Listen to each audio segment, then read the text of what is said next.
Good day. Welcome to Green Bicep. This is September 2023. We're already at week 35. I'm going to run through what's important for this month, where we're at in the economy, the financial markets, and how to position yourself. So, we're going to get right to it. Liquidity. The Commitment of Traders Report. This looks at liquidity of the financial markets. And currently, you could see a contraction occurring.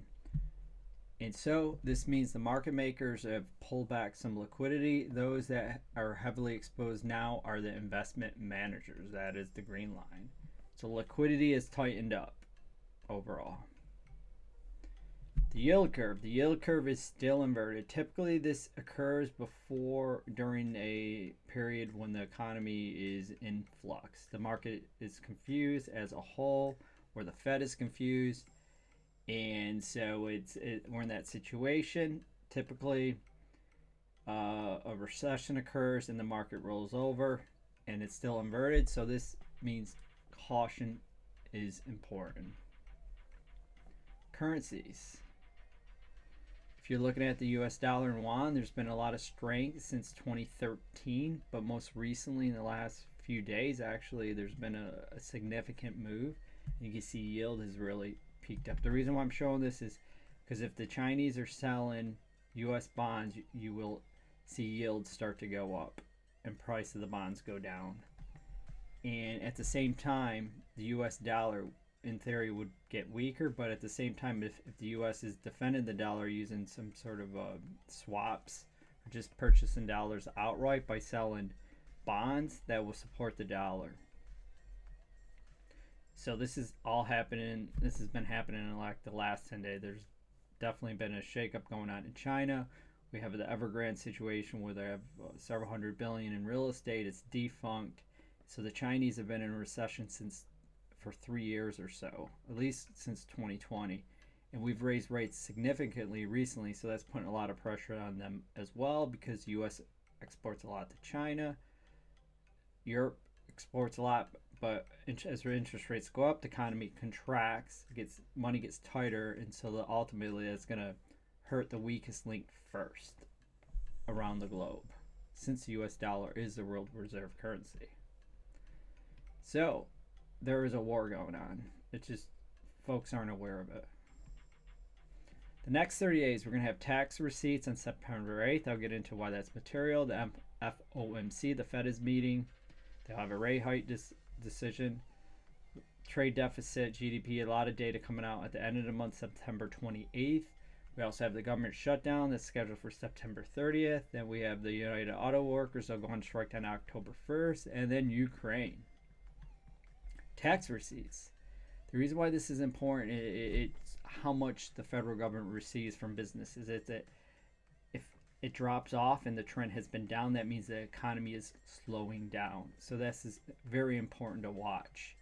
On top of that, our interest payment on debt is going to balloon to 2024 in 2024 it'll be 745 billion. Then 2025 it's projected to hit 1.4 trillion by the U.S. government, CBO.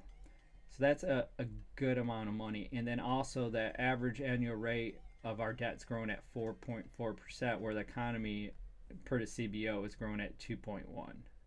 So we're in a sticky situation here. The government shuts down. That would be midnight, September 30th. What does it mean? Non-essential workers won't have to work. So if you're in the Department of Defense in certain roles, you'll work. Those that are in non-essential roles, probably working at the parks and such, they will not be paid. This overall reduces spending and investment across the United States. And obviously employees aren't getting paid as well. It just creates a polar type environment. Our credit rating was downgraded by Fitch recently, so this doesn't help. But if this occurs and the global perception is weak, and there's been a strong movement trying to push out of the US dollar with these countries, Saudi Arabia, Brazil, China, to name a few big guys. Ukraine, war is happening every day there. And unfortunately, we're in a situation where we're getting into the winter months, will be coming up. And so this is likely a time where a pivot will have to occur. The U.S. has been amping up the type of weapons they're sending, uh, different types of bombs, scatter bombs. I heard last, and so it's the type of weapons in general is escalated, and so like it's likely there's going to be a pivot this Q3 to Q4. It'll be interesting to watch, and so far we've given about $1,500 per U.S. child equivalent to Ukraine. That's $40 billion of our money. United Auto Workers, all these companies on the right are all publicly traded. They have those employees, and they're demanding a 40% pay increase. That's 10%, 10%, 10%, 10% over 4 years. Sounds like a lot. Most likely, a lot of these companies can't afford to do that. Uh, Real wages have not kept up with inflation for the last like 40 years. So, I mean, you can't argue with United Auto Workers when wages aren't keeping up with inflation, and then you still get executives getting egregious pay. The Fed. So the Fed forecasts real GDP of 1%. So they're saying that the actual growth is going to be greater than the inflation rate, which is beautiful if that's true. Basically, their numbers look great. Their 2023 forecast. So let's hope it plays out to an inflation continues to drop off as it has been. Obviously, the price of oil has gone up, and that is a raw input to many other products such as plastics. And so that oil is something to watch closely, and we'll talk more about that. The markets. So what's happening in the U.S. markets year to date? The Dow's up 5%. Nasdaq has been surging through tech. It's been a core group of names that are pulling a lot of the market up. The Amazons of the world, the Metas of the world, Nvidias of the world. And outside of that, we'll get into the sectors that are actually leading. This is Ed Yardenity's forecast for 2023. His low range is down towards this 4 level, highs 5. He said we could get down to the 200-day moving average of the S&P 500, so that would be his target. And then you can see though he forecasts the minimum to increase every year, and that's material. So we're kind of close to the minimum for 2024. So there's definitely a lot of downside potential in this year based upon your identity. Now looking at the sectors year to date, you can see that tech is really technology, and a lot of communication services is tech. Then consumer discretionary has done well too. Aside from that, it's been a tougher year considering we're already in September. And then in the last 30 days, energy is the only sector that has done fairly well, and that's where money is moving or has been moving. But saying that, just be cautious if you whatever you invest. You could play it. Warren Buffett typically buys when nobody else is buying, so that's a good way to look at it. And he has like over $100 billion in cash last time I heard. The markets. So here, this is another view, but here we have some commodities, and you can see oil is Brent, crude oil, West Texas Intermediate's at $83, Brent is 86. So oil has popped up a bit. We're in the 70s and touched 60 shortly. Where gold is still around 1900. Bitcoin is not on this. Bitcoin's around 26,000, so it's off a little bit. But everything's held firm fairly well on the commodity side. I show this every time I present the McCollum oscillator, just looking at the advance and decline stocks essentially of each of these indices. You can see the green is where it's trend up, then trend down. So we're starting to trend down again. Obviously, this is backwards looking, but it just gives you an idea like where we're at today. So right now, I'd say the trend is down on the internals of the market, which is more bearish, but it could change on a dime because we were trending down, in August, then you can see the flip here, and we've been trending up, and now finally we're starting to looks like we might flip down again. So we're potentially going to go down. The market as a whole based upon this, but you can't just use one indicator. Obviously, initial jobless claims, this is a key for seeing how the economy is doing. We got a little spike up early in the year, and it's just like hobbled around. It's held together, and it's dropped off. So the economy, the U.S. employment situation is okay. I mean, people are not getting laid off in droves. This is the first thing you want to be watching. Credit delinquencies, they have jumped up a bit. So as if this continues to go up, this is implying that it's been going up. So yeah.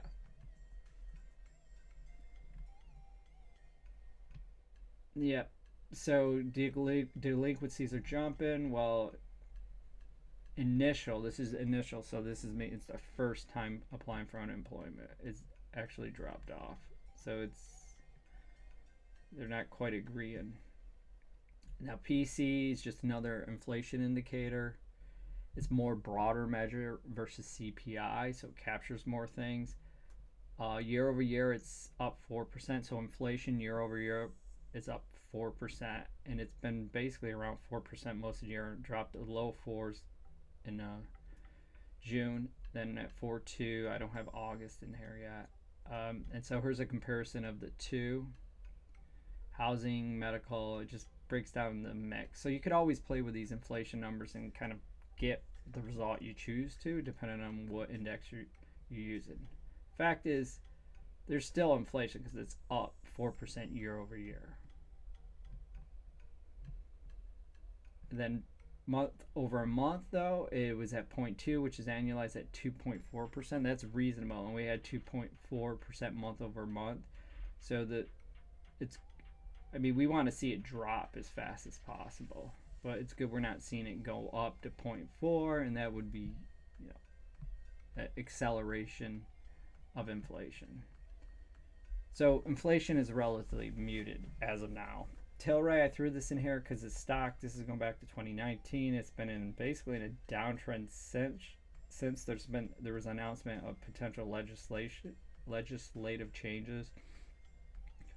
There was a huge spike in volume, so it's worth watching. And then when I was doing a little research, looking at the options on it, and the gamma on these options is extremely high, so that implies that for any change in the price of the underlying stock, the price of the option is going to move significantly as the stock price moves. It's a very high gamma.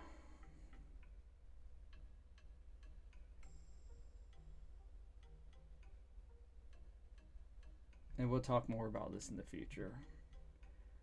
Here I threw in Bitcoin hash rate versus price. On this chart, it's just the hash rate. So this shows the strength of the Bitcoin network, and it's done quite well since 2018. It's hanging in there still. It continues to grow. And then this is the price of Bitcoin itself. So you can see the network really from mid 2021 has just gone straight up, where the price of Bitcoin hasn't really moved. So we'll see if adoption with BlackRock, and if that plays out eventually, an ETF maybe. But the fact is that there's institutional interest, so that's likely to play out. Eventually, will be pushed forward. Question is when. Here we're looking at the summation index related to the advanced decline, and it just started to turn positive.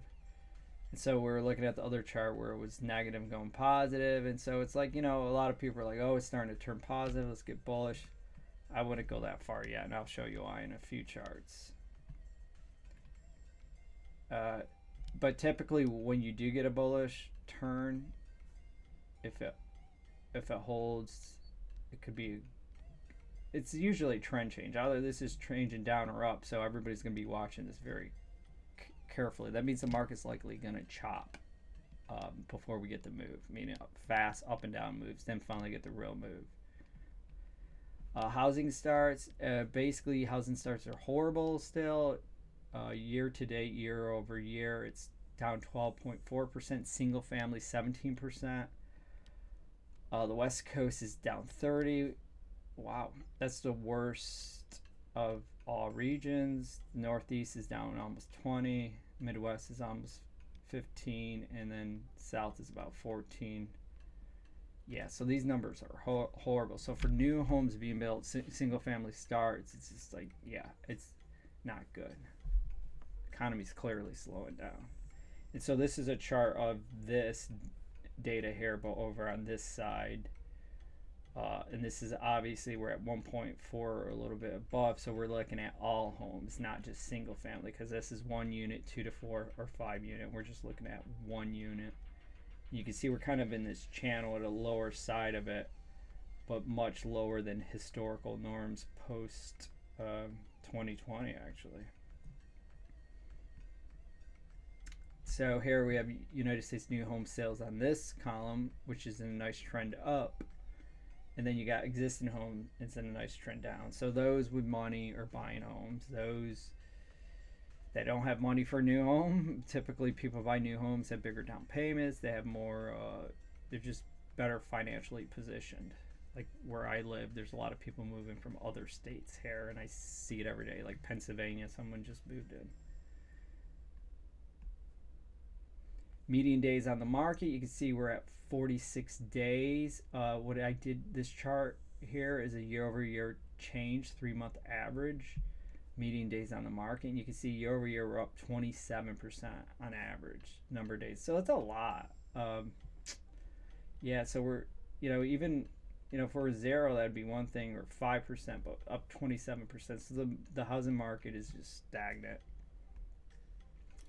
I kept this in here, Restrict Act. I read more about it. Basically, it allows Congress to restrict the transfer of information from people in the U.S. to other countries, specific to online ways to move data, like a Twitter or whatnot. It seemed very general from what I read, so it's in the early stages, but it's definitely something you wouldn't want the government to pass unless you trust the government.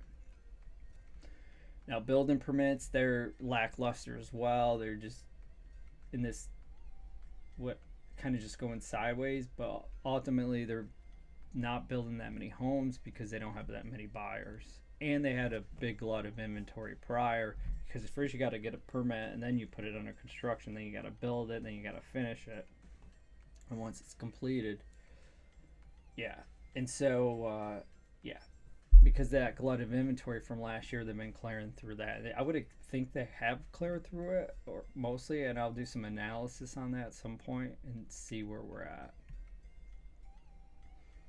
But based upon the other charts, it doesn't look great. The hope, the economy, where are we at? We know that profits have been coming in a little bit weaker, unemployment's staying together. So far, housing's definitely in a trough. Orders, we didn't really cover that, but just seeing how everything else are, you would expect the durable good orders and stuff like that not to be at all-time highs, and last time I checked they were not. Profits were peeling away, coming off, and so we're at a point but profits have held relatively steady compared to what they could be. So we're still we're hanging together. The economy's hanging together, but you got to look at the market and the valuation of the market too at the same time when invested. So the Baker Hughes rig count, here we have it, shows the number of rigs continues to drop dramatically, and then you can see the price of oil, it's been steadily rising. So if we're not pulling oil out of the ground here in the US, it's definitely going to impact the price of oil locally. Saying that, we do import a lot from other countries. So commodities in general, where we're at, we're still hanging in there. We're at this 511 point. We're just so we haven't broken down from a standpoint of commodities spot prices, which if it drops too low, it's deflationary, not good. From a standpoint of those companies will not be able to cover their fixed cost. And I just continue to watch this. It just shows you when the commodities are in hot, they're running all together, typically means a strong economy as well. Here's sentiment from last week. It's pretty split. So that's good. And it means the market's more balanced. And historical averages, you could see the bullish 1 year high was 51, actually not that long ago. And then the bearish was a year ago. So I'm going to take a look at those dates and see how they line up. But we're in a neutral, so the market's trying to determine where to go just based upon this. Michigan sentiment is looking at the average consumer and how they see things, and it looks like they're more optimistic. The trend is down recently, but at least it's not in a multi-month downtrend where this turned over and sentiment is kind of shifting positive but struggling. And at the same time, you can see inflation expectations were 4.7. Now we're only at 3.5. So once we get out, finish out the month of September, year over year, our number would be a lot less for inflation expectations, and that's good. The Fed should see that.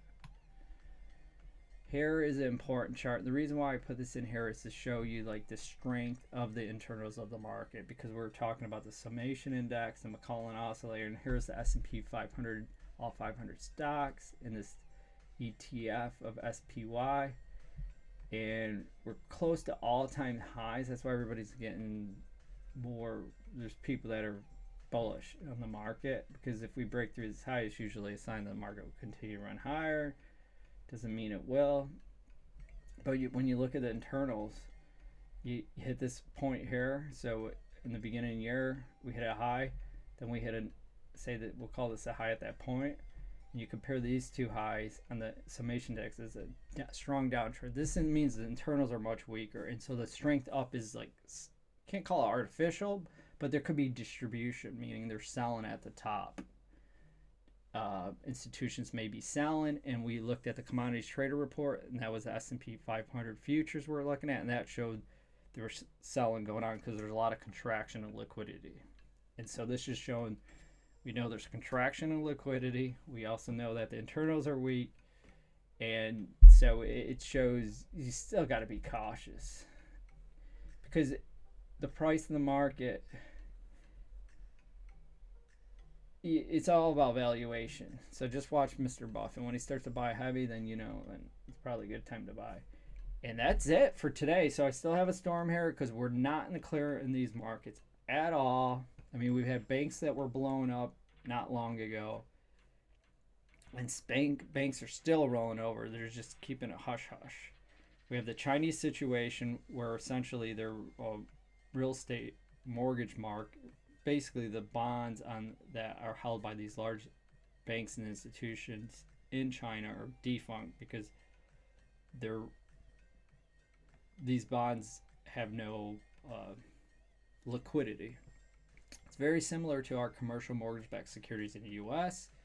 The current state now is a lot of these Blackstones of the world have not been marked into market, and they cannot because the buildings in New York City are not at occupancy as they should be, so they're not receiving the payments they should be, so they don't have the liquidity.